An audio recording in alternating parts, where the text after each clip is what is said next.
Değerli izləyicilər, videonu bəyənib kanala abunə olun ki, hər kəs son xəbərlərdən anında məlumatlansın. May ayında Bakıda keçiriləcək Ümumdünya Şəhərsalma Forumundan öncə silsilə tədbirlərindən daha biri reallaşıb. Azərbaycan Yerüstü Nəqliyyat Agentliyinin istinadən xəbər verilir ki, artıq ictimai nəqliyyatda xarici bank kartlarıyla ödənişlər mümkün olub.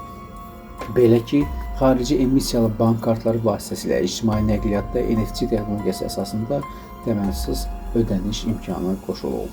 Yenilik sayəsində xarici vətəndaşlar turistlər əlavə kart və ya yerli ödəniş vasitələri əldə etmədən öz beynəlxalq bank kartları vasitəsilə ictimai nəqliyyatdan istifadə edə biləcəklər. Bundan öncə isə NFC dəstəkli yalnız yerli bank kartları ilə ödəniş mümkün idi.